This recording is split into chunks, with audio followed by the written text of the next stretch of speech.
All right, we're back on the Screen Love Affair podcast talking about Superman this week. Brandon was going to use Superman to pop his Screen X cherry. So, Brandon, how was Superman in Screen X?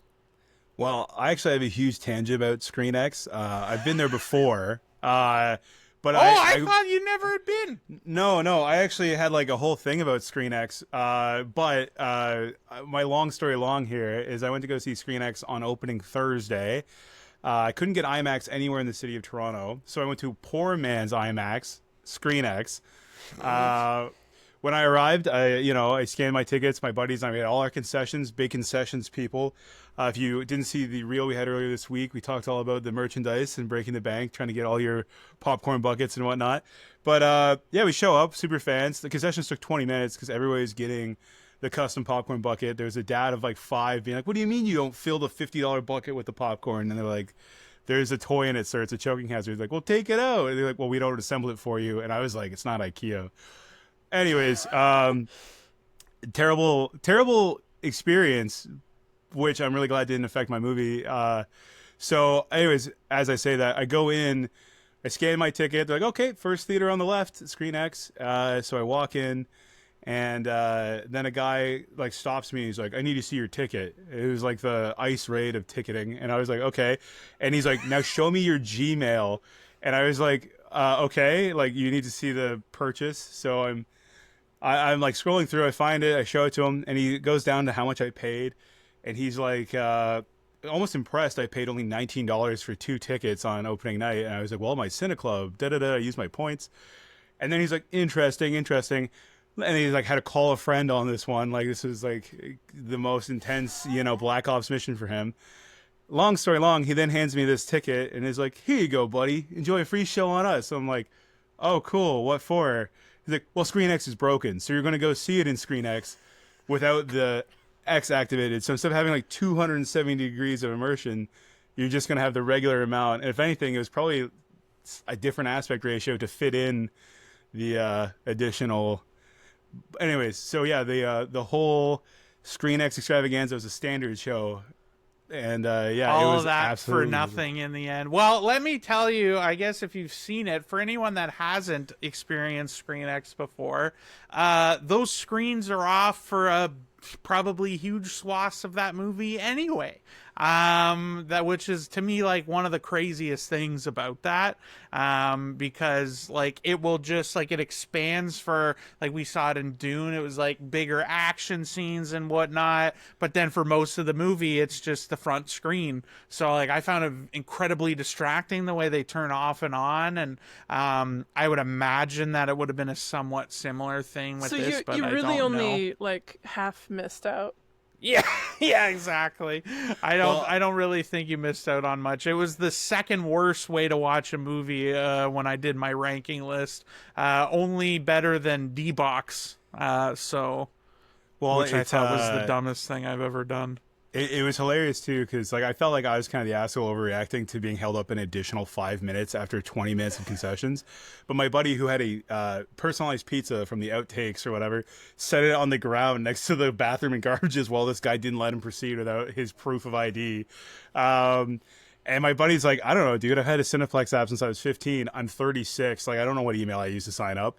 And then he's like, "Interesting. Well, no free movie for you." And then he's like, "I want my free movie. I bought this ticket 4 hours ago online, and I don't get to see it in a better format." Like, so my buddy was there almost until the show started. Isn't the back. ticket like enough proof of purchase? Like, why? Yeah, I would have gone dig through your emails? hardcore scorched earth because, like, yeah, I have the ticket. Also, like, just out of curiosity, do you use the app? Like, is that how you get in, or do you? Because I feel like Adriana's old school and she always busts open the email receipts. I don't download apps that I don't need. Like, if I can get away with not having an additional app for something, I won't use it. I respect that. Yeah, anyway, so Adriana and I got to see it in its ideal form in IMAX, and I guess I'll start. Adriana knows how I feel. Brandon has no idea how I feel, and I know how Brandon feels. So my thing is, I liked it. I thought it wasn't terrible, which I was like, not that I didn't expect it to be terrible, but I did kind of expect it to be more of the same, just superhero stuff we've been getting for the last 16 years or whatever it is now, really steadily. And it still kind of is that a little bit, but I think in one of the more like foundational ways, I guess. Like this did really feel like in terms of an energy level, like what it kind of should be, and we should get one of these every 6 years kind of energy. Like it just felt in that ballpark of like, and I'm not a huge Superman guy at all. Like I have very like basic awareness of all this stuff, and I have seen obviously the old movies. I feel easily confident to say it's the best superhero or Superman specific movie that has come out, I think, in our lifetime. I can't remember when the Spacey one came out, but I don't even remember it, to be honest with you. But I think it just did enough. There were, I think, problems with it. I turned to Adriana and was like, oh my God, I can't believe I forgot to watch Superman 1 before I sat down to watch Superman 2. It does feel very like we start the movie kind of not even midway, but decently into the kind of story, which we'll get into. But yeah, I think genuinely this is as good as I could have reacted to the movie. I given my kind of taste for the genre and kind of what I expected. I think James Gunn has just such a strong, like his love for this, I think really shines through. And I think that's kind of his touch that really made those Guardians movies stand out when there was zero reason that those, especially the very first one, should have been as big as it was. I think it's a real testament to him, and I think it was an interesting, where I'm very curious to see. I mean, it's going to happen. I don't really care to see all of it, but it's going to be interesting to see how his DC universe expands from here. But that's kind of my high level spoiler free thoughts out of the gate. I think my feelings can kind of be summed up by when you just said we saw it in its ideal format in IMAX. I was like, oh, that's right. We did see it in IMAX. It didn't really feel the impact, I think, of the format and of the movie as a whole. Like, it didn't impact me as much as I would have liked it to, I think. Uh-huh. But I did overall enjoy it. I thought there was like some good funny moments. I thought there was some like nice action scenes. I loved the dog. I felt a bit of emotion at one point, which I'll get into. And I loved the actors. Like the cast is fantastic. I was super impressed with David Cornsweet, however you say it. Like for like a guy who mostly just did TV stuff, he kind of came out of nowhere as like the perfect Superman, I thought. Yeah, I don't know. I enjoyed it, but it was like I'm kind of just tired of superhero movies, and I was surprised that there was even a new Superman coming out, because I was like, isn't it too soon for that? Why are we doing these like every few years now, when before it was like every 5 or 6 years, every 10 years? Like, yeah. Just before you go off, Brandon, I just want to say the only thing I saw go David off? Who thinks I go off on Cornsweet this podcast? was in Pearl. I feel like that was the only place I had seen him. Well, he was in Pearl. He had a small bit role in Twisters. Yes, that's right. So Pearl was the first time. That was only a couple of, I guess a few years ago. Wow. And then he was like in, the love interest guy. He was in like a couple of Ryan Murphy shows that I did not watch, because I'm very over Ryan Murphy, but yeah. But anyway, sorry, I just wanted to point that out because that was the only place really, that I'd remember seeing him. So go ahead, Brandon. That's good.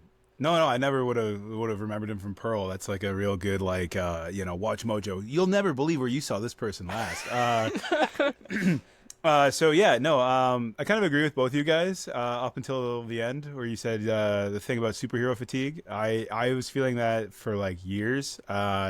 I think seeing Ant-Man Quantumania in IMAX on opening night broke me. A part of me was like, I knew the dream had been dead for a while, but I thought I was a believer. And when I walked out of that movie, I just felt like the most hollowed out. I was watching Moon Knight on Disney Plus, and Ant-Man Quantumania was like coming out, and I was like, you know what?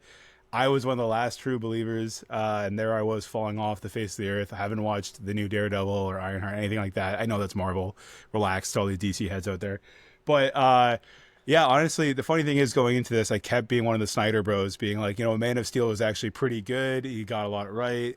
I enjoyed Henry Cavill. And watching this movie made me realize I didn't know what I was missing. And I really left the theater so happy and heartfelt and just like pumped. I felt like so inspired to be a good person. Like, you know what I mean? It was so optimistic and corny, and I loved it. I ate it up because I feel like, yeah, what I haven't gotten out of any superhero movie was excitement and a good message, something to believe in. Like, yeah, I don't know. I really dug it, really ate it. Maybe I'm a simpleton, but I couldn't be happier with with what I got out of my Superman experience. Maybe I'm a simpleton with his Bucky's hat, his mullet, and his merch. $38 cup from the movie, and the not the popcorn stand. textured one though. Oh, yeah, the gripper can suck my ass. So.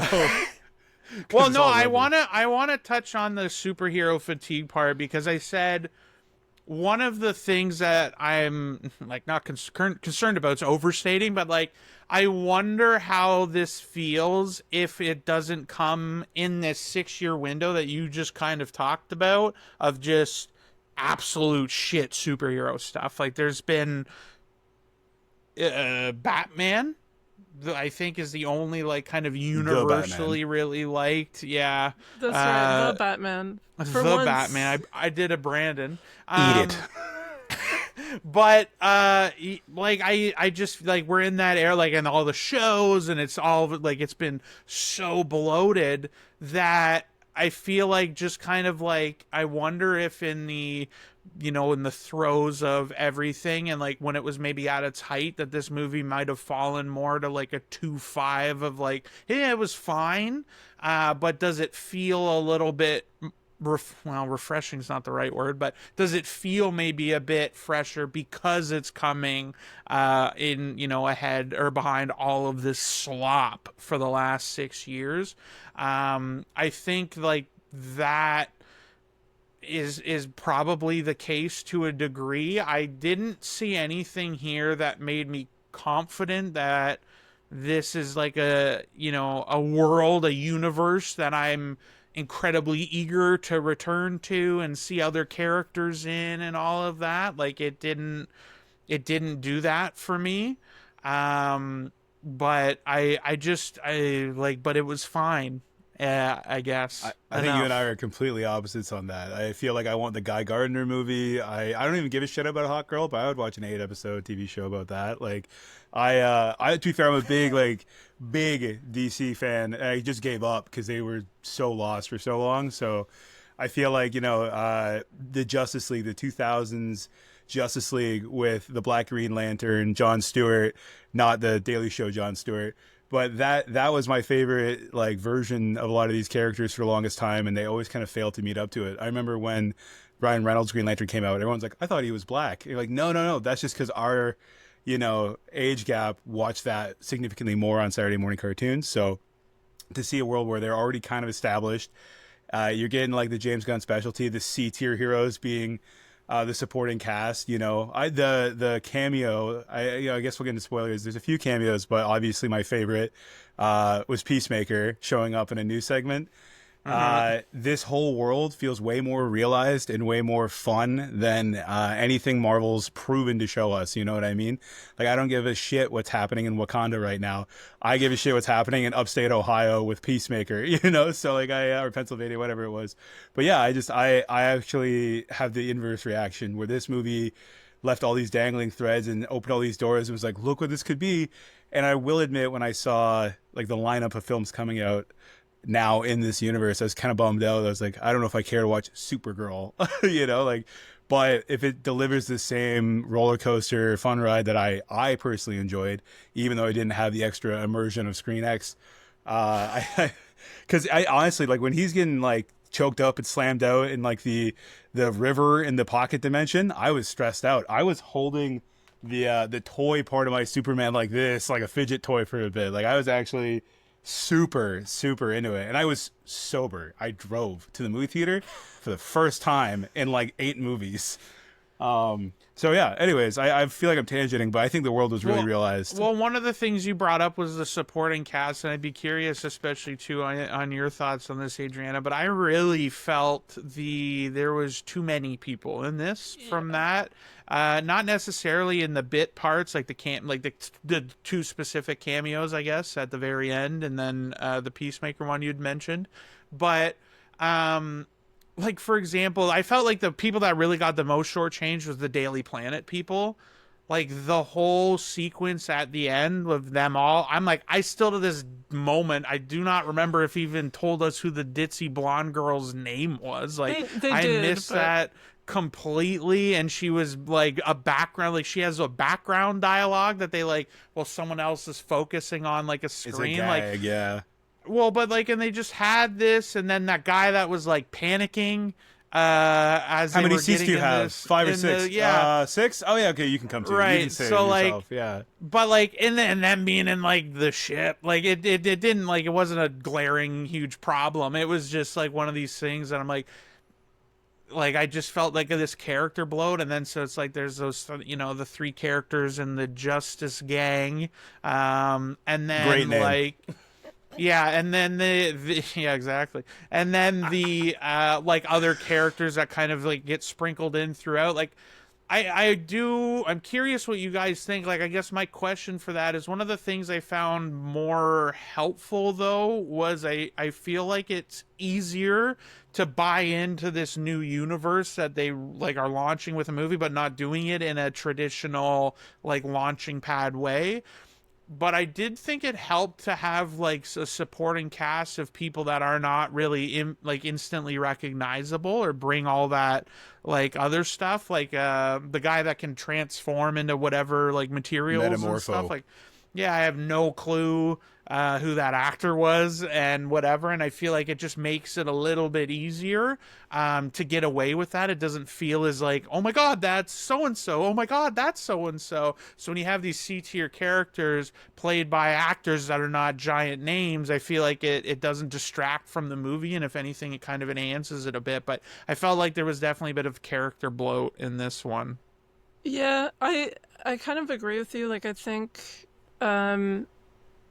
well, I agree on both counts. Like, I think having more obscure references is like kind of cool, because like the people who get them have like their a little treat, and then the people who don't, it like doesn't really impact things, which is you kind of have the best of both worlds.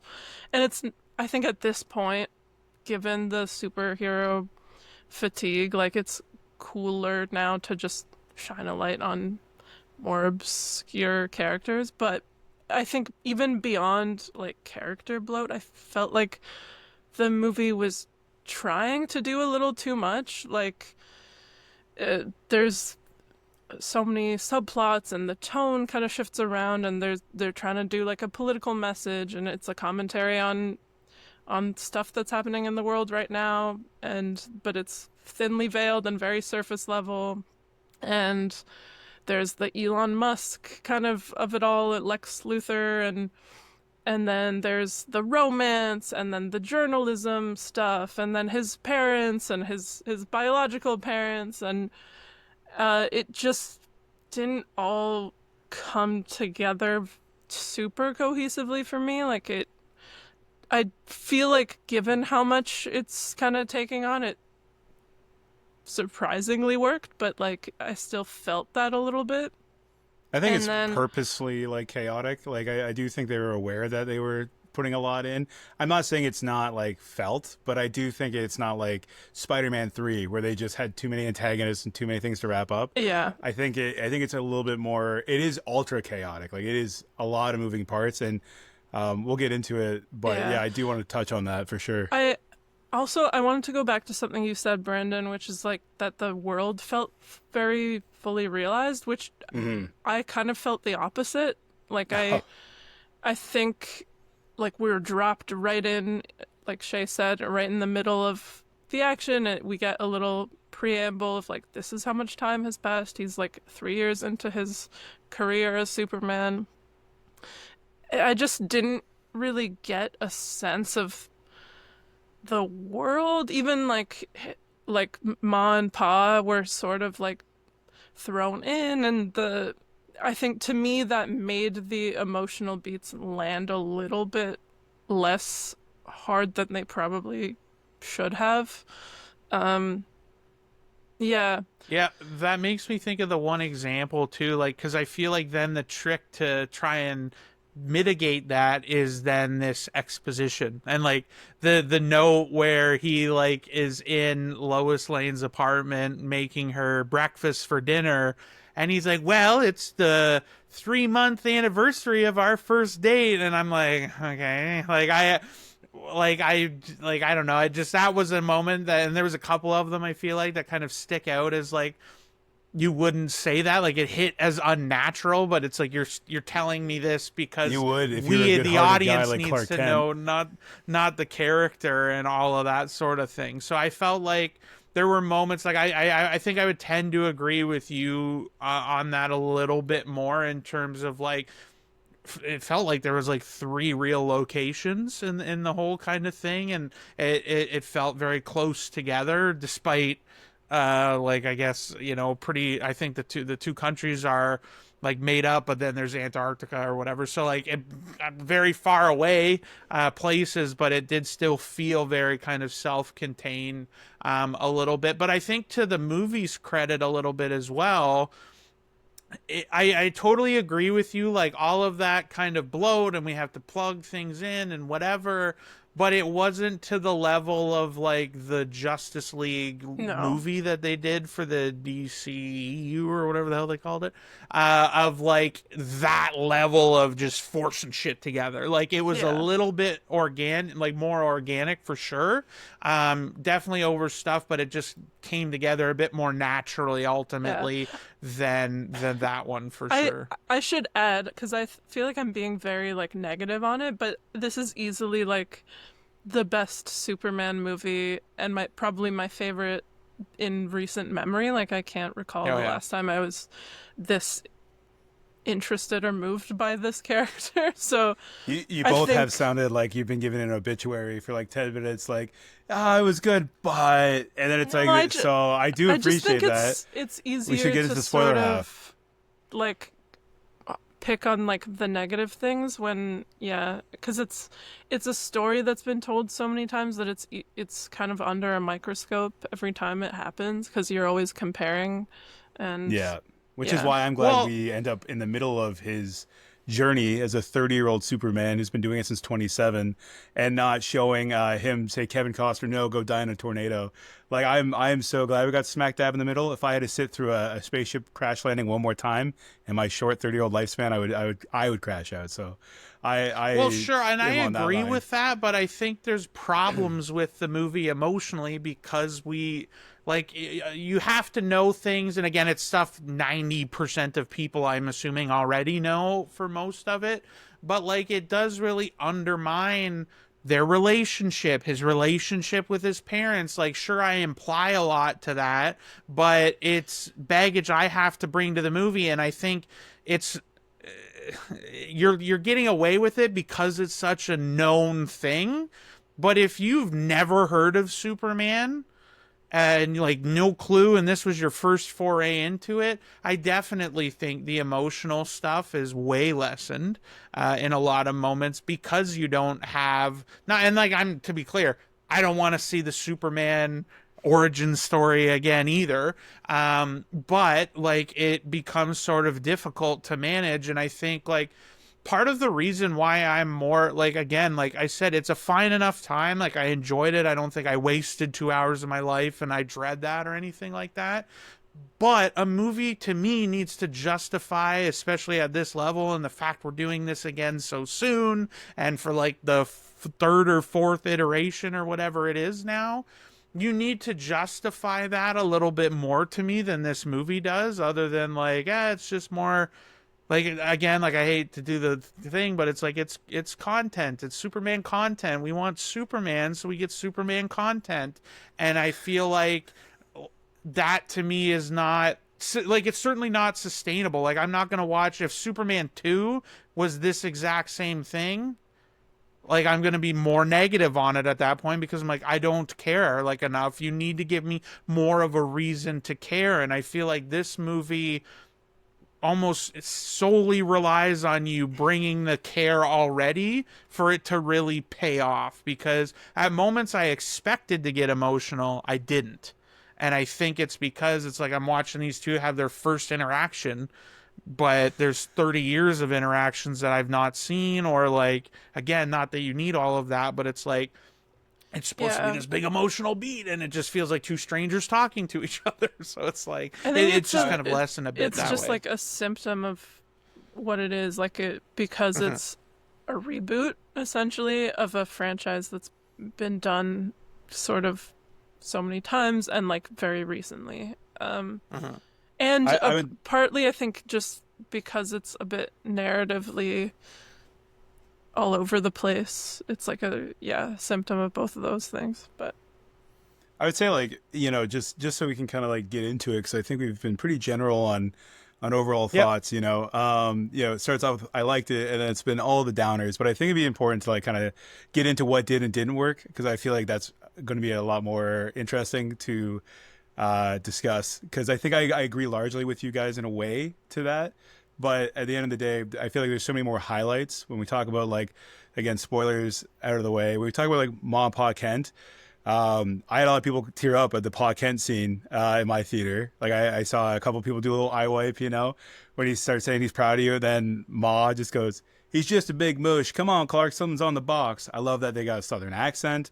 I love that they just do new things that we haven't yet had a chance to see on a screen. As much as I know they're doing it all over again, we just had Dawn of Justice and all this shit, recently. I am glad that they just went a different direction. And I think fundamentally we talk about like Alien Romulus being this point where I was like, oh, it's really good. Even if it's corporate slop, it's good. It's to me. And you're like, no, what's the point of this? And I think with this, in my, camp of like, if I'm going to be getting a new superhero movie every other year, I much rather a Superman like this than the last several MCU entries that have to connect everything. Like, I like that they had a clean slate. They threw it all at the wall. And for the most part, it sticks. Again, like, I think every bit character worked for me. Like you said, the Daily Planet people, pretty undercooked.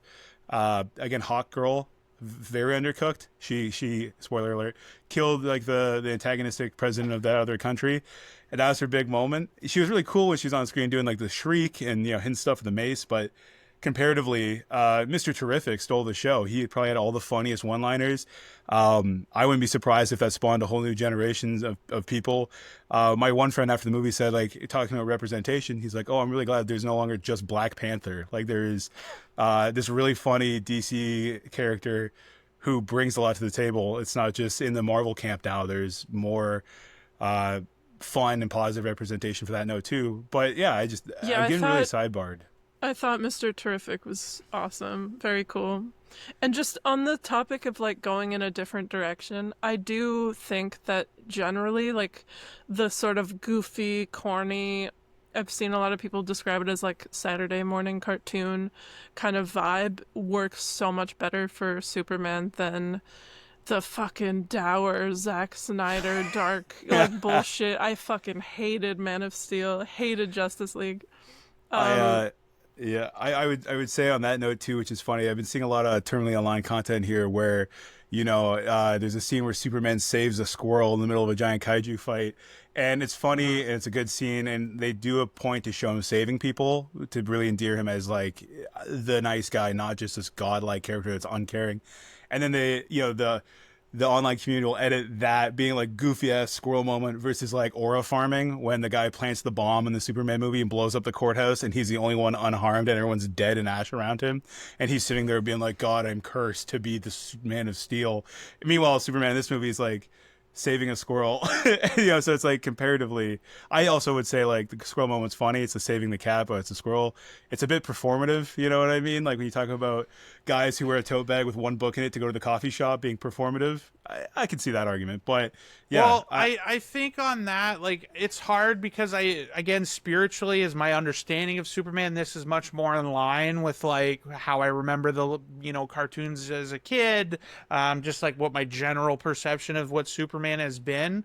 And I think this is maybe a consequence to me not being a huge fan or anything, but having seen all of these other attempts at this Superman stuff, where it's like, for me, and I understand like that is more true to the character or whatever, but it did feel slightly like not an overcorrection, but they were very trying to make it clear that they're like, oh crap, the universe split thing is going to hit the other town and there's people there. I'm like, oh, there's been no people. Like, I know, like, and they show the last lady on the bridge getting across, and he was there just in time to, like, and so, like, again, I do understand. Wasn't that bridge like full of people a second ago? How did Yeah, they get yeah. across? Yeah, it was clear. Well, But like, it had to be clear. So when he rose from the ash, you got the Christ-like imagery from the Snyderverse that I loved, and I'm like, finally, he's full power. Anyways, yeah. But yeah, no, Loved it did feel a little bit of like again, I can't tell, like, to me it kind of reads as, it felt like course correction of like, hey guys, don't worry, the city's empty. Like, not to the same extent they did it in the Justice League, where they're like, oh shit, luckily they're on the island where no one lives. Like, it was way too obvious. But like this one, again, I feel like, and this is where, like, I think maybe to give Brandon something that he can smile about, is that I feel like all of my criticisms really kind of hinge on this idea that we have to make a DC universe, and so how do we do that now? And I feel like this movie, like, all of the criticisms I leveled so far, I feel like they did the best they could given the circumstances that they have. And so the kind of flip side of this is that now that you've kind of just established a baseline here, now is the opportunity to do more interesting stuff and play around in that. And I think for me, like, it does make me like cautiously optimistic that maybe there is a chance that these things can be a little bit better and more enjoyable, not from Superman, but just generally from what they've been, in the last 6 years or so. And I think, like, I'm curious, like, as much as it felt like there was a lot of things pushed into this, it wasn't like all these big distracting things, right? It wasn't like, we got to make sure Batman's here and we got to make sure all these recognizable people are in here. It really wasn't that. And again, I think to the movie's credit. So it really is, it's trying to build that world, but at the same time, I didn't get the feeling that they're rushing the world. And I think, again, that is to its credit. But I'm hopeful that this is like, all of these mistakes are like circumstantial. They're because they had to do these sort of things. And now that, like, we know the characters, we have these introductions, you can, I think, narrow it down a little bit to get these emotional moments. Like the one you mentioned about, like, the conversation with his dad, I was more looking forward to that once it started than it ever actually impacted me. Like, I was like, okay, and then it just didn't hit me as hard because, again, it's just like, this is the first time I've seen these two interact. And so, like, it's not that, like, it still sort of lands in a way because it is like a, like a generic, like, generically emotional. Like, it's all, you don't need layers of backstory to, understand that your dad being like, no, I'm proud of you, and like this, like, you need that. But it just, with these two characters, it just didn't feel, as impactful that way. And I want to, like, one of the questions I wanted to hit you guys with too was on this whole, like, we won't get into I'll shelve the actual political elements, although, again, honestly, I feel like they're so meaningless, it genuinely is not worth engaging with in, like, a real meaningful way. But I was kind of curious to see that political component of that play out more, not just in the like real world ties. I frankly I didn't want that, but I was more curious about the in-universe politics of that decision and like the ramifications of that, and because it really sets up like the future. And again, it sounds like maybe they're going to lead into that. There was the line near the end where he's like, well, it's I hope you trust these guys because it's their world now, or whatever, at the end of the movie. But that was one thing. Like, again, I feel like when you had so many plates balancing at once, like I didn't really feel strong payoff in really any regard.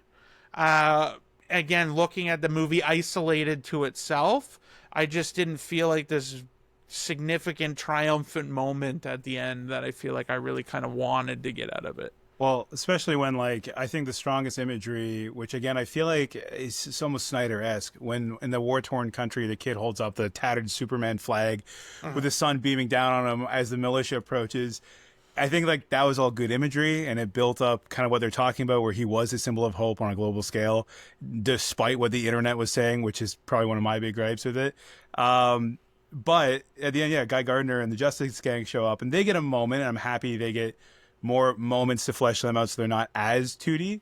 But yeah, when Guy Gardner shows up flipping off the tanks, I'm like, haha, oh yeah, but that kid wearing Superman got, the C team, and us, the audience, also got the C team, meaning it wasn't that important to the story, which is, I agree. I think the political stuff, it worked for me in one major way, and then largely did not work in any other way. My major way was in my Letterboxd review. I love that there's a 30-year-old Superman who thinks he's figured it out, has been doing it for 3 years. He thinks he's got his life balanced. He's got a job. He's, all the things he's doing it right. He thinks. And then he has a nice romantic date with his situationship, Lois Lane. He's making her favorite dinner. So he thinks, again, it's very guy coded. It's his favorite dinner. And then, she brings up work they didn't really want to talk about, but then he's like, yeah, let's talk about it. So, but then it ultimately boils over into an argument about politics at dinner with his situationship 3 months in, and they basically break up.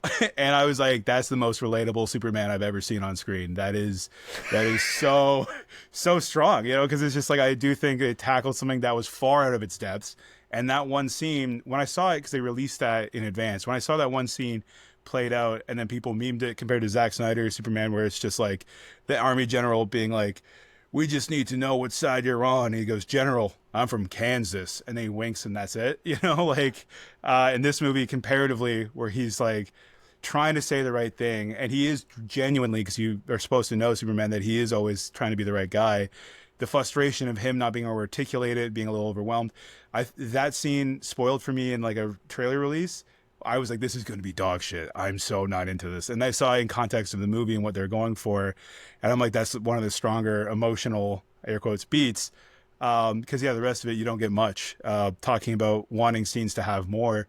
When they do the Star Wars text crawl at the start and they show Superman's lost his first fight ever, and he's back to 85% health in 30 seconds and out the door, he never has to realize he almost died, It doesn't need to be that heavy, but they do kind of speed run a lot of stuff, and that was a moment, the only real moment they get. Yeah, that's the thing, though. That was their first scene together. Like that was their first scene. Like that was also the introduction to us as them as a couple, right? And so you immediately go from, okay, they're established and they're dating, to and like fight argument, and then they break up, and I'm like, oh, so like I had zero emotional reaction to that, because like, well, there's a lot here. I actually thought the interview fight scene was like one of the stronger scenes. Like I thought it was very well acted, and like the dynamic is sort of very interesting, and like you said, Brandon, it's like a kind of Superman that we haven't really seen before, or like a side of him that we haven't seen. But just to kind of go back and sort of tie this back to your initial question, Shea, like I think for me it was sort of the character aspects that fell short. Like this setup I thought was very interesting, of like the world is starting to turn on Superman because they think he's actually a villain and out to like subjugate them. And I felt like he starts to kind of reckon with that and deal with that and struggle with it. And then it's all kind of just swept under the rug at the end because the political stuff is just kind of wrapped up. And then it's revealed that Lex is like actually evil, and then no one cares anymore. But that felt like a little too neat, and it felt like he didn't really have to like reckon with that. It was just like, oh no, he's back to being like beloved worldwide, and he's a symbol of hope. And yeah, it like felt how a little you, too rushed, like because to set up this big emotional character arc, and then that's tied into the political aspect, and then it just kind of wraps up. I do like how you said they started to turn. There was no start. It was a teleportation. It was an instantaneous. And I agree fully. It actually was one of the most jarring parts. The fact that they explained the whole world was able to turn so quickly from the social media perspective by showing the Shadow Realm monkey hacker farm. That was the moment where I'm like, this is going downhill immediately if I don't get like a dopamine hit watching this for the next 5 minutes. Like I was like being like, oh, my hacker monkeys and my ex-girlfriend. I was like, damn, we got to talk about Nicholas Hoult at some point, but I would say like, Oh, don't worry, it's on the agenda. There is the political stuff, then the social media commentary. Somebody was talking about that, or we were talking, my other friends, I guess, because we didn't want to do the podcast about Thunderbolts. But in the Thunderbolts, there's a moment where like one of the people breaks down, being like, "I'm so lonely. I go home and I scroll on my phone. Like I'm supposed to be like an Avenger type character, and I just scroll on my phone until I go to sleep." And it's like that's relatable, but I do find in this movie similarly, as soon as it's like they start, aka they play one news clip and the construction worker goes, "Superman, look," and he hands him his phone, and he's like, "What's so bad about that?" And they're like, "It gets worse." And then they, watch the rest of the video, and then again, it's just taken as fact. At no point is anyone like fake news. There's not even like right wing, like extremist pro Superman people, which would suck. Again, this movie almost paralleled The Boys in a lot of ways. Not so much in like the Homelander parts, but when we talk about the ending and the Ultraman of it all, that plus again the idea that he's being spun on social media to ruin his image. It does feel a little too late. Like we've seen that in better superhero media, and the fatigue crept in a little bit on that end for me. But yeah, because outside of that interview argument that I love maybe a little too much, everything else political in this movie just felt like super lame. Yeah, anyone that really took strong, like, oh gee, like I saw some tweets initially that were like, oh, this movie staunchly insert my political thing here, and it's like, no, it's not. Like, it very like, it is as veil thin surface as it could be. And I felt like it kind of interestingly, tried to talk about both of like I said, include, both of the kind of major, ongoing international conflicts, for monetization reasons. Well, just kidding. We're not monetized, but, yeah, I was like, really, just start saying it. We need that extreme. Well, yeah, at this genuinely at this point, like it very much the beginning of the movie, the way they describe it in that scene is it's very much Russia, Ukraine, very clearly that the implication. But then they do a demographic shift when you get to the country, where it then becomes also like partial to the Israel-Palestine conflict. So I feel like, like on that end of it, I felt like, again, sure, my biggest problem actually, I would say though, is like, I don't want any of this real world stuff in my escapism content. Like, Yeah. I know Top Gun got back. Here I am with Top Gun Maverick bringing it up, but like, to me, it was like, it became kind of a funny bit because I feel like it really doesn't happen that way. And it was because it decided like, oh, it's the enemy. And it wasn't like anything hyper specific. It became sort of like a meme, but I felt like during watching the movie, it never distracted me that way. And I guess like for me, it's just like one of those things. It's like if I go to the theater, and specifically for this kind of stuff, it's not to say movies and stuff like that can't be political. Obviously they can be, and like can be good. I want that. I'll watch them. But just in this particular kind of movie, I really don't like even these thinly veiled things because you're not engaging with it enough to be meaningful and really justify its inclusion. But also, you're just kind of pulling me out of this sort of like a fantasy world to bring me back to the real world to not really do anything interesting or meaningful Yeah, with. I think that's the it of it, is that it's like not nuanced enough to really actually say anything. I think I saw Exactly. someone describe it as like it's like almost like aimed at like teaching children about international conflicts or something. Like that's kind of the level it's at. Um and yeah, that's I kind of felt that way too, but it Yeah, like wasn't enough to like ruin the experience for me, or like, exactly. but it was just like, okay, I see what you're doing. Could have. Could To, have gone without. to segue to talking about like a real highlight here, what I would say makes a great Lex Luthor is being a generational hater of Superman, and also having land be your primary thing. Like in the earlier Superman movie, that's the whole thing, is he wants to like melt the polar ice caps to get condo sales on beachfront property where they shouldn't be, like and there's the map apparently is a reference to like was it like Lutherland or Luthoria or whatever it was supposed to Luthoria be? or something. Yeah, so it's really funny that like generationally the one thing that's carried over is like he gets his name on a map and has to own like a country. I'm sure it's from the comic books, but my buddy picked that out. Was like, that's really funny that they got so much right, but that's also just like a core thing where he's like, I need this land, I need my Well, they Mecca. undermine that part of it though, because he's like, it's not about any of this. It's just I wanted an excuse to be able to kill you, and that's like really it. But again, like I think it's to make this a conversation about him, Lex Luthor and Nicholas Hoult in this movie. I think it's back to the whole bloat level of the movie that we're 46 minutes in.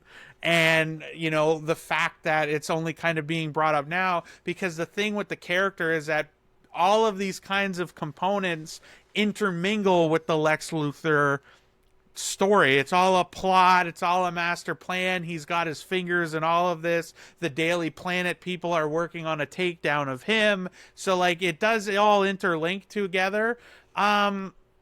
And like for what it's worth, I really like Nicholas Hoult. I think in this, so I feel like it's the year of Nicholas Hoult in our conversations, because how we've kind of gone up and down. But this was a role that I liked, and I had seen people beforehand, and I'm curious what you two kind of made of this, because a lot of people were like, oh, like he's overacting, he's hamming it up too much. So I went in as the certified Nick Cage fan, being like super excited to see this really hammed up performance. And it was definitely hammed up, but like, you people need to calm down if you think that's overacting, hamming performances. Cause like, it was good. I, again, enjoyed it. I was primed though. I would have been like, dial that even higher, dude. I could have had a lot of fun with that. But I did really like him.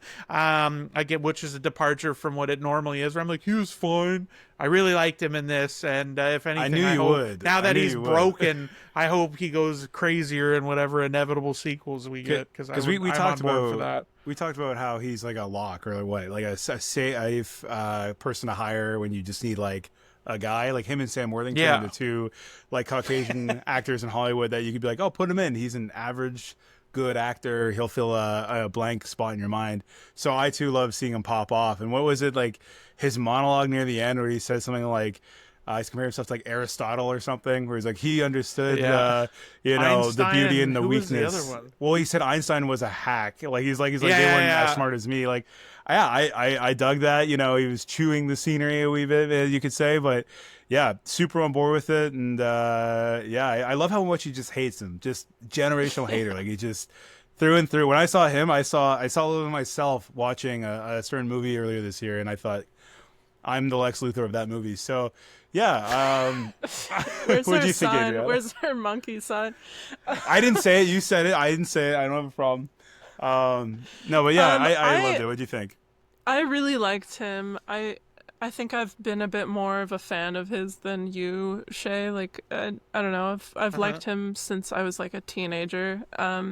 and I'm You saw glad Warm to see. Bodies, and you're like, "That's No, my I guy." saw. I was like a certified Skins UK fan girl. But anyway, um, I, I, yeah, I loved how just cartoonishly evil he was. How he's just driven by like pure like jealousy and or envy and hate and but yeah, I kind of agree. Like, I don't think it was like so hammy or like over the top. Like, if anything, yeah, we could have gotten even more, especially given the sort of like goofy, over the top tone of this version of Superman.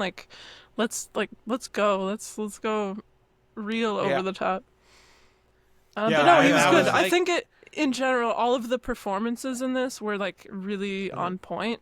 I didn't have any complaints. Like, It was really the bloat of everything that the movie was balancing that I didn't like as it related to the characters. Like, I would have really loved to have more of him in the movie than what we got. It was enough. Like, same again, with like Lois. it's Like, all I would've- enough. I thought Exactly. Rachel Brosnahan, so good. But yeah, They peak at that kind of scene where they have that talk, and then she just kind of becomes like a tertiary's not far enough down the line character with what they end up having her do. And so like, yeah, like that was the one part I craved, is like, yeah, I did like all the performances, and I did felt like I didn't really get enough of any of them but Superman. So again though, like I feel like the plot stuff, like as it related to that, like all worked. I'm curious though. I need to understand Brandon's hatred. And is it because they are monkeys? Like, what was it about the monkey farm that really irked you so much? Because there's like a whole thing about where they, like, I remember it during the Twitter sale to Elon, where the big contentious legal issue was how many Twitter accounts are actually just bots. Yeah, And like the dead there's internet a theory where everybody's a well, bot. but there's a significant, like, you know, like that seems like that's become kind of the common bit, is that like, it's mostly bots anyway. So the fact that the monkeys were there and it was intentional, like I thought was just like a funny little quip. But I'm surprised that you had such a viscerally strong reaction to it. I think it goes hand in hand, and maybe again, it was just my walls were up. You know, I wasn't willing to love a movie as much as I was when that came up. I was like, oh, I should end things now before he breaks my heart with more contemporary troll farm Twitter commentary after the fuck you guys, I'm saying the Israel, Palestine, Ukraine, Russia thing. Like, yeah, I absolutely was like, I can only do so many isn't life bad things, you know, in a movie that's so, you know, like you guys said, full of escapism. You want to go and feel the escape of flying. Again, cinematography always was really awesome for that. I like the way they show him flying, getting pelted by the clouds. I don't know. I think the bot farm stuff just felt like another layer. You know, it also took away from the impact out of like, like he made the whole world turn on Superman in literally 12 minutes. So to be able to explain it like the bot farm helped. It's like, I'd rather them just commit to every idiot on planet Earth being like, no, I'm throwing other Superman merch. But so that actually kind of confused me and became a point where I'm like, again, this was the baked in Superman lore that I guess maybe exists or whatever, but like did not like hit on my radar. So when the movie makes this point, like I felt like this kind of jarring distraction again without this clarity of like that tape being real or fake. And so, like, the movie does kind of, like, not over the top, like, but they do a very, like, no, these people wouldn't lie. They make it very clear that it's real. No, it has to be real. It has to be real. But, like, I just, like, I kind of didn't buy it. Like, it was super low like, effort, yeah.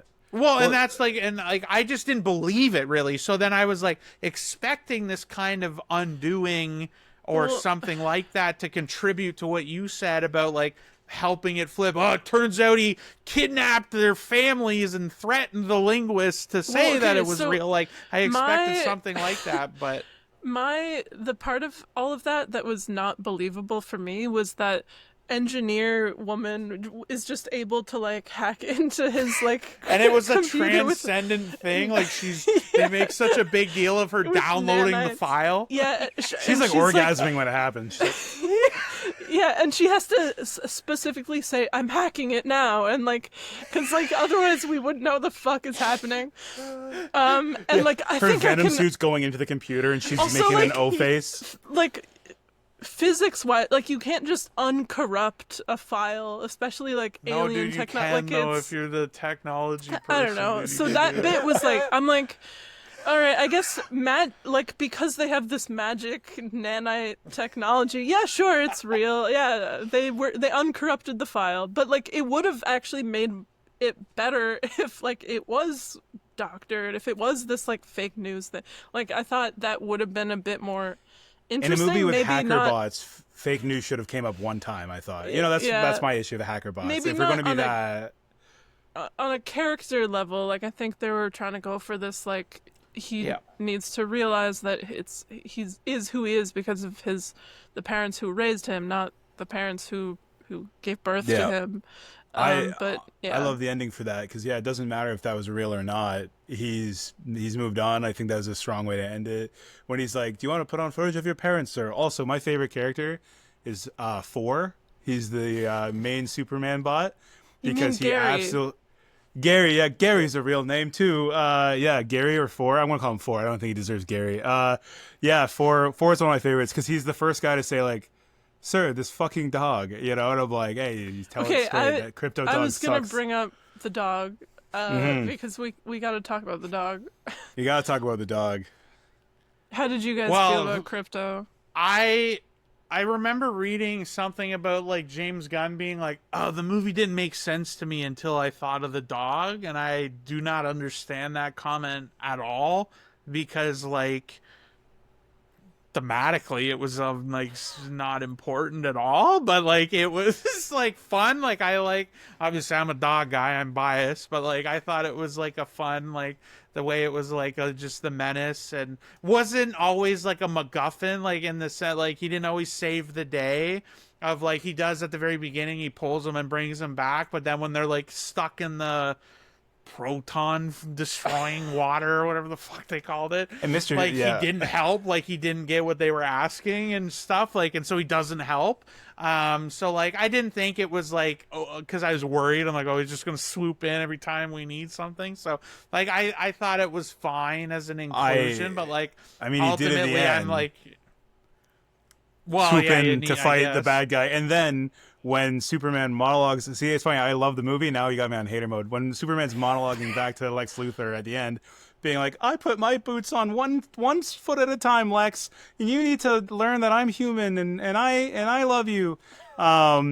And then Lex Luthor crashes out. I genuinely thought he was going to jump out of the building and Superman was going to save him in like kind of like the Dark Knight way, because he's just going to be like, "Oh, I'm cooked. I'm going to kill myself." So, but anyways, the dog comes in the end and does the Avengers Hulk thing to Loki, where he smashes him back and forth. Big laughs, and it's cathartic because you want to see him get his little scrawny ass kicked after all the antagonizing he's been doing. Where if Superman did it, it would be mean and against the character. But if the playful puppy dog did it, it's a fun pass and we get to laugh at his pain. And so it's like, it's a better movie for it. But if I was going to be nitpicky and say like, I do find like some of the crypto moments were like very, very convenient for the story. But that's a nitpick. I kind of And get that. particular to James Gunn, right? Because he has like this inclusion of animals. Like obviously Rocket was like a character, but like that was the beating heart for him of the trilogy, the Guardians trilogy, and there was really effective moments in even there, the, like, especially as it the relates little- to animals and the stuff. squirrel moment you mentioned earlier. Yeah. Even the kaiju, like Superman wanting to like take him to a zoo Intergalactic and like zoo. protect him. Yeah, but I don't judge me for this. I'm I already. guess, but The cat lady hates the dog. Is that what I'm no, about to no. be I was told? gonna say, Pa Kent like telling Superman he's like, I was like, yeah, I feel this, but like no tears, nothing. But Superman being like, I gotta turn myself in because the dog's alone and probably scared. I was like, I like legit was tearing up, and I don't know if it's just my state of mind today, being like exhausted mentally and emotionally, but I was like, oh god, crypto. As a non-dog person, I too found that scene to work for me. So much so that I started building the court case that it was emotionally manipulative. But I agree. I think it was well, and it evoked emotions, and if anything, it made you go, "Damn, it's okay if Superman stops a global war. He really would stop anything to save anything." So again, it worked with the story that was presented, and I ultimately, as a non-dog person, found it really endearing. And at the end, when there's a post-credit screen, spoiler, and it's just him and Crypto hanging out on the moon looking at Earth, a bunch of people went, "Oh," in my theater, and I was like, Yeah. "You simpletons!" And then, yeah, Ours but did that was too. good. Yeah, I like that. I want to talk about it's kind of one of the last big things I wanted to discuss was the visuals of the movie. In the trailers, it was something that was nervous about because like the way I described it to Adriana was like probably the best way these Flash-esque visuals can look. Wow. Like, and I don't mean just like the Flash like run sequence or anything, like just that visual style of that movie. I feel like for the most part carries over, and it's a consequence of I feel like the way a lot of these movies are just all filmed today and the color grading and all of that. This was a little like in that kind of same ballpark. It wasn't enough. Again, like I said, it was better than certainly the Flash on a visual level, but like effects wise, like I do struggle to overcome the fakeness of it, and I think in this day and age like it becomes difficult because it's like, you know, the charm, like I don't know that the charm's not going to work of like he's clearly just laying on a green box, you know, like that's not going to fly today. But I'm like there's got to be more realistic ways because I feel like all of these set pieces, and this was true I feel like in Marvel now for a long time, like prior to the, you know, the 6-year down spell we're currently in, and certainly in the DC movies. I Talking really about, like, the remember housing this market. about well, like I really remember this about like Wonder Woman, the first Wonder Woman, being like, I'm really enjoying this, and then the movie ends in this dark CGI fight that you can barely see, and it looks like shit. And this, that again, nowhere near that level. It is much more like lit. There's none of these dark, you know, tricks to try and hide like terrible CGI.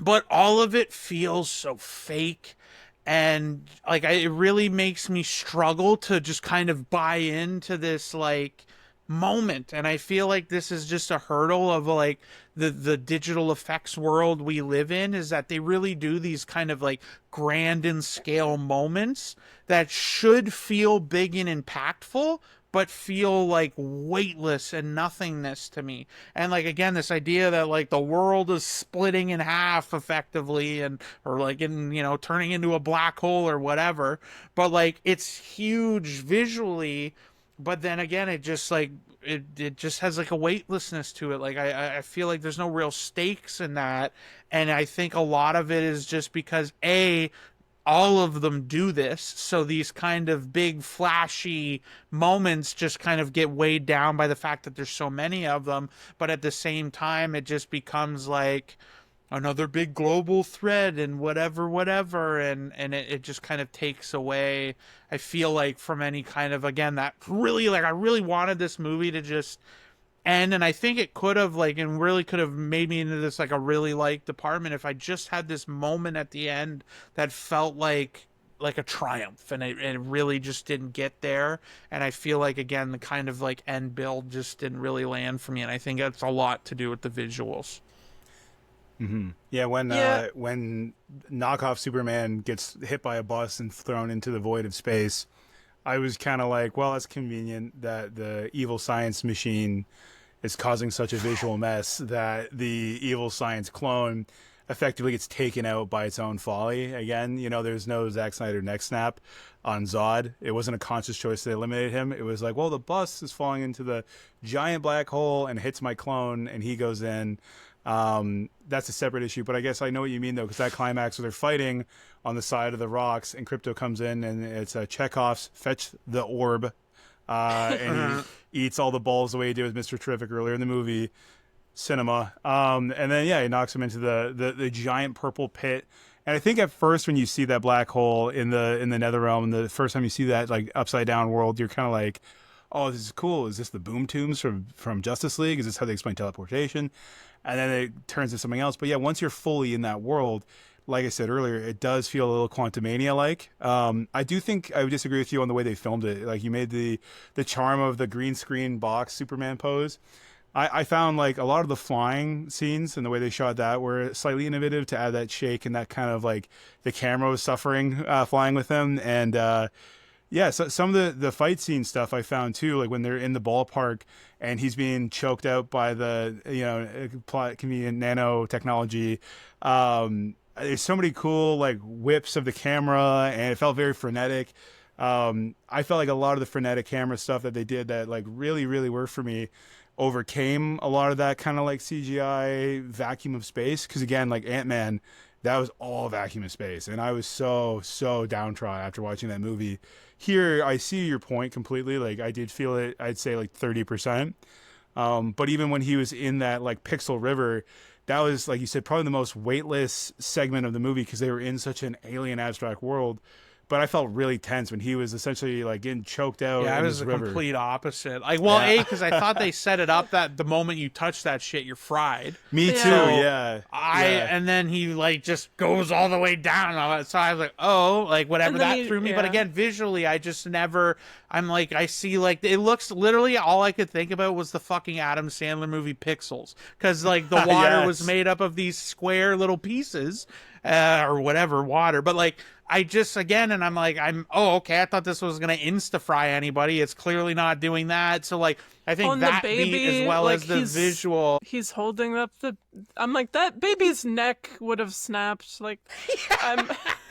I seen Mother with Jennifer Lawrence. That baby's head definitely would have made it through that. But yeah, I kind of agree. Like, I feel like those moments, like in the black hole, that final fight scene where he's fighting his clone, and then he just like does away with all of the whatever they're called, the wasps or whatever. Yeah, the orbs.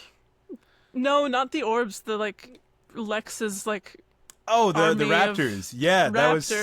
sick. When he was like spinning around. No. So good. I love that part. Sorry. I don't know, but yeah, that, or even just when the Justice Gang comes in and saves Jarhanpur, like, and there's just green. I think you nailed that, honestly. I feel like because There's I wouldn't just, even like- have taken a swing But at that. there's just like green fists like knocking over tanks and shit. Those Middle moments, fingers. middle fingers too, yeah.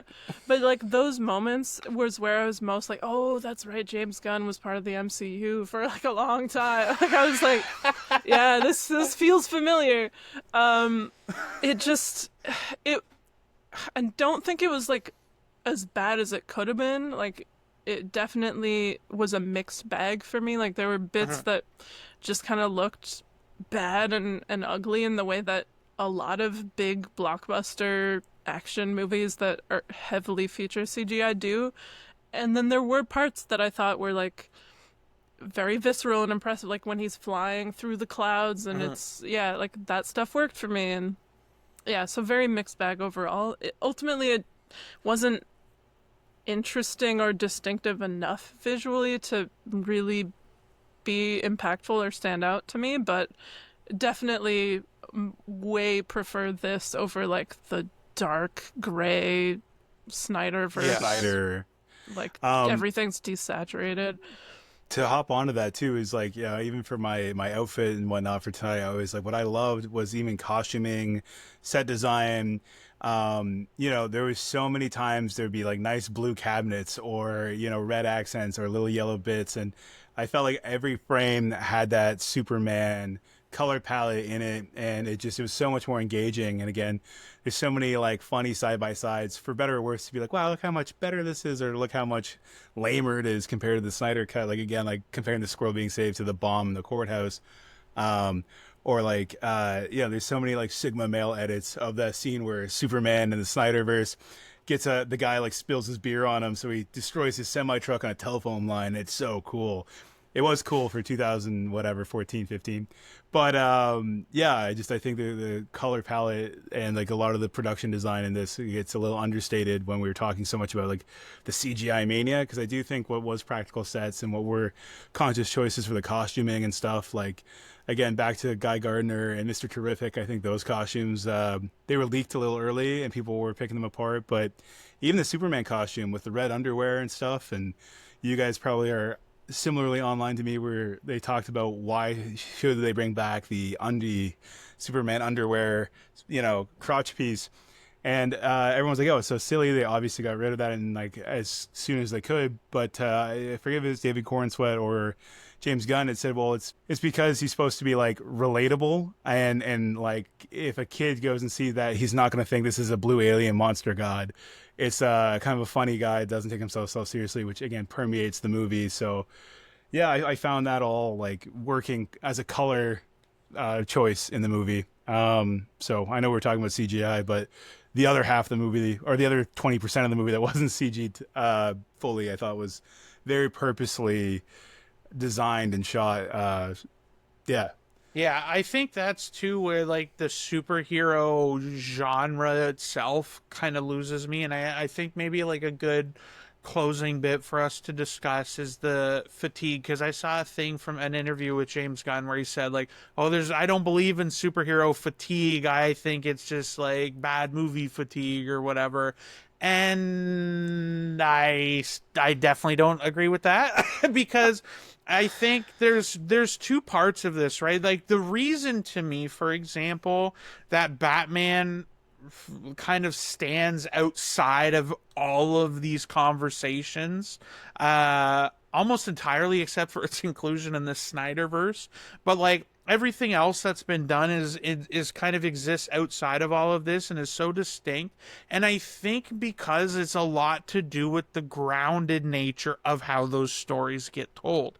I don't think it's unsurprising that the movies in the, like, again, in the recent-ish era, like post like Nolan and beyond, like it doesn't surprise me that Batman works less good in those movies where again the visuals and these like otherworldly and dimensional and universal stakes really detract from the character. And again, obviously it's not to say he can't work in those things, he certainly can, but it's just like on a fundamental level, like when the climaxes of these movies are big things and strong things fighting these powerful things and this flying across countries and through cities and all of this stuff, it just again kind of contributes to that lack of way in. And like I feel like there's ways they do that where you can, like, again, it's more difficult, but like one of the things I felt like Snyderverse stuff kind of missed out on was like shooting that terror more effectively from the perspective of people on the ground that are suffering from it, and showing those kinds of moments that way to give us a more, visceral way into that. And again, like where this all kind of fails is that like the more grand in scale, or the more like kind of grandiose just the subject matter or even the powers involved, it just feels like a weightlessness to it. And I think that's where like the superhero fatigue is real, because we're constantly building that part up, right? Like we got to build to, like I've seen this all the time. It's like, we got to build to a Thanos level threat. Like it has to get bigger. It has to be more. And I feel like that's the inverse right now of what is needed. You spent a decade doing that. It was done, like, frankly, as well as I feel like that could have gone. It went. And like, again, I was all in on that. I watched every one of those movies and really liked the last two. But to me, what's much more interesting is, again, something like The Batman, or again, these kinds, like I'm interested to see Swamp Thing, because I feel like you can just do a little bit more. Obviously that's a weird thing, but it can still be more grounded than this is. And I don't know, like that for me, I feel like is what contributes to that fatigue, because you can only see so many big scale superheroes do big scale saving before that just kind of becomes tiresome. I agree with you to some extent, but I also want to push back a little bit. Like, I think I'm with you on, like, when you start to raise the stakes too high, like, at a certain point, the stakes tip over into just becoming meaningless or weightless, like you said. Like the Flash, for sure. Like, you know, Yeah. But I don't necessarily agree that it's that you can't have a good superhero movie that isn't that kind of grounded Batman-esque Dark Knight. Like I think the Sam Raimi Spider-Man movies are like a great example of like they're the characters are like more grounded, there's more narrative beats and stuff that are set up, and I think this movie has been compared to those. I would I don't know if that comparison is fully earned, but I think like those movies are not grounded in the same way that like The Dark Knight is, but they still work. Well, but let me sort of clarify too then, because I definitely read those same comparisons. But like again, to me, Spider-Man, comparing those are incredibly grounded. That trilogy specifically, and in the way that I'm talking about in terms of the visuals and the stakes, like the craziest visual, if I can remember correctly, in the trilogy is really that like the sun, right? In Spider-Man 2, like Doc Ock's like building that sun in the mech. That's really the only. Yeah, that's the only kind of crazy visual thing. Like, and that's why again it feels more grounded, because they could shoot those on sets. They could shoot, but that's also where they kind of lost it a bit, right? In that third one. So like when those things became like the third. Again, I feel like that's making my case is the third act of the third movie when it's that giant like sand monster fighting. Contrast that to the Green Goblin. Contrast that to Doc Ock. Even Venom is just one guy with some good CGI, it feels like, again, that's what I mean more on the grounded. Like, is that like it's not like Queens was getting ripped apart in this crazy thing, like to the extent that even in again the newer Spider-Mans with Tom Holland, it's not the same exact problem, but it has that like bigger things, and the bigger you go, the harder that is to do and make it feel real and practical. I guess maybe that's a better way to say it than on that visual side, because it's not just like he can only just fist fight. It's that it needs to feel like it's real, and when it's so digital and so grandiose, it just kind of doesn't, and I feel like that's where the disconnect from me comes. I get what you're saying. I kind of agree, and I do think it comes down to like character and narrative in the end. Like the reason those first two Spider-Mans are so good is because the villains are like so amazing, and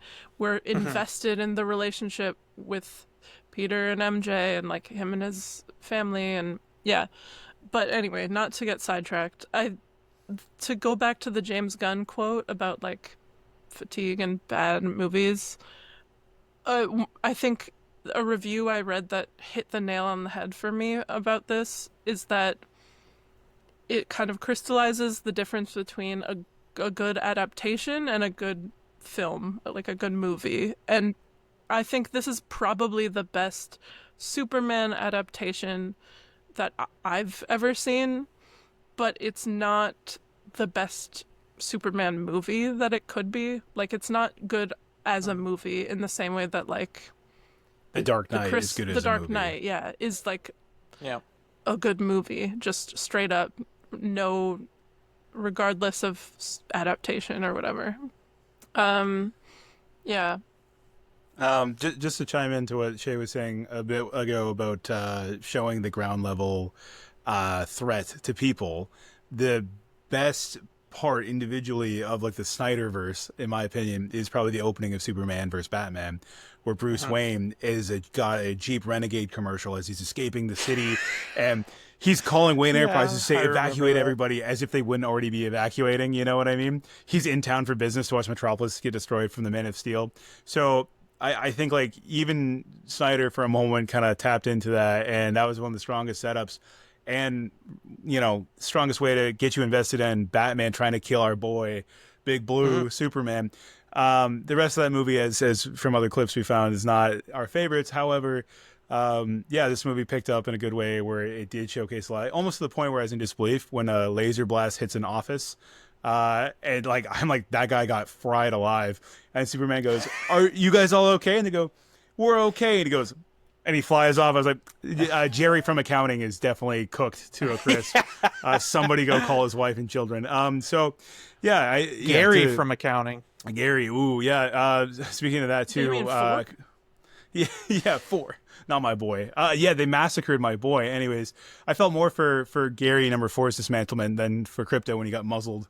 But so I just want to point out there's like another couple things. You guys clearly, as film people, did not see the ultra meta commentary that was the Rick and Morty episode about James Gunn writing movies that came out like a week ago, and they basically say a lot of what we're talking about, and you know, in their own way, where they invent a Rick and Morty-esque device to rewrite a script, and there's a moment where Zack Snyder's mad that Rick Sanchez can try to make a better script than him, and Zack Snyder says, "Don't worry, bro, I've been there. People thought that about me forever." And they hang out at the Warner Brothers lunchroom, basically talking about, you know, people undermining their writing or whatever. So, yeah, I don't know. I think this movie landed for me so much more than it didn't, and as a longtime like closeted nerd even who has so much investment in these characters that I've been really ashamed of because it's been such a polarizing thing.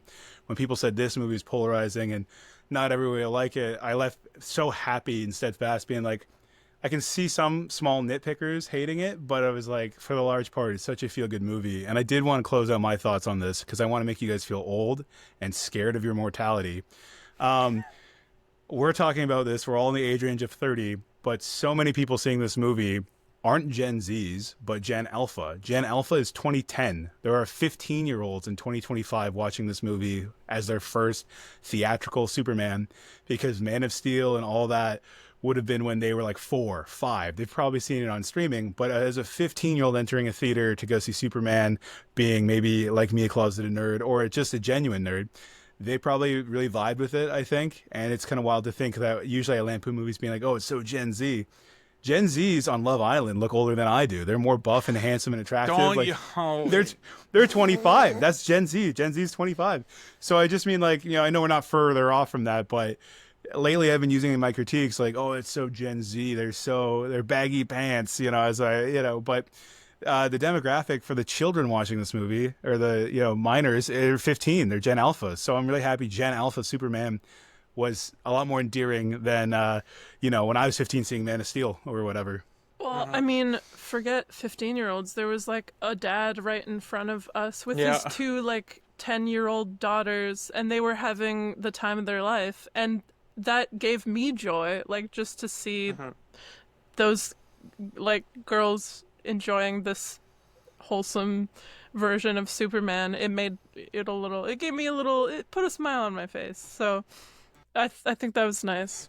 When it ends playing Punk Rocker by the Mighty Crabjoys, and it does the 360 bay shot of all the family memories, I was like, I just want to be a better person. I got to stop being so caught up in online politics. I got to stop pretending any of that really matters and just have a good... No, I'm kidding. I'm super kidding. But you know what I mean? It was such a resounding message of hope at the end that you can really just keep being yourself. Because he really doesn't change that much other than not focusing on certain things. He stays very true to himself. And the only time he really doubts it the most is when his dad's just like, that's being a man. It's being an adult. You're out in the world. You don't know if you're ever making the right call. And that's why the talk no jutsu Lex Luthor speech where he's like, I've just put my boot on every day, one step at a time. Best foot forward. It was like, yeah, I left wanting to, you know, be a better person. And typically I don't ever feel that way. Like I'm such a bad person fundamentally. So yeah, I loved it, and I think that's as much as I could say without talking about Love Island and how James Gunn loves Love Island and the season finale for season 7. All that getting cut out. I'm just gonna trim right around that, just like it's nothing. I'll wrap up my final thoughts and pass it off to you, Shea. I enjoyed this movie. I had fun. It didn't hit the heights that I would have wanted it to, but ultimately, I think it could have been way worse. I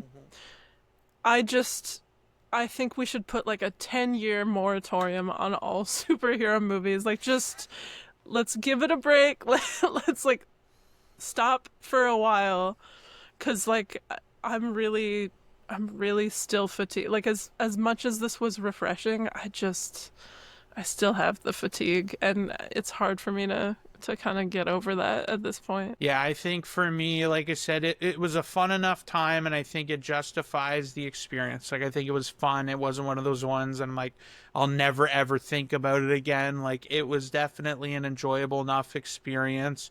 But yeah, like, you talk about hope. It's the theme of the character. It is the overwhelming feeling that Brandon left the theater with. And was this enough to give me hope for superhero movies? Not quite, but it didn't make me feel like it was hopeless either. And I feel like for me, I think I'm more curious, like I said, where they can build off from this and the direction they go, because I hope it is more in line with kind of like, again, stories at work that justify, like, they're here for a reason. They're not just more of the same. But I'm hopeful that that is the case. But if you're curious, I think it's worth a watch. Like I said, at worst, anyone that like aggressively comes out and hates this movie, I'm like, relax. Like, it's not. It's at worst, it's definitely not that bad. And like I said, was fun. And you really nailed it with those kids. Like, to that dad's credit, by the way, and this is the difference between being loud and being obnoxious, is that those girls, when they were laughing, like, it brought a smile to me. Like, you and I looked at each other a couple times, but in a positive way. But that dad also, when they were talking earlier, shushed them. He's like, shh. And they silenced, but they laughed and reacted. Father of the year. Father of the year. Yeah, I would have gave that guy like a medal if I had one handy. You shed a single tear at that moment, and you're like, this movie, but that like, dad, parenting, it's not lost for the youth. There's still good parents out there, but to counter out the great parent, oh no, someone brought a God. whole Tupperware of potato motherfucking salad to this movie. And I smelt it before I saw it. And I like looked at Adriana, I looked at my neighbor, and people were bringing a buffet. And I'm like, listen, guys, if you're going to go to the movie, I'm all right with you guys smuggling some stuff in, but like, let's bring the pungent foods and leave them at home in the Tupperware. All right? Otherwise, enjoy your movie, guys. Thanks for listening.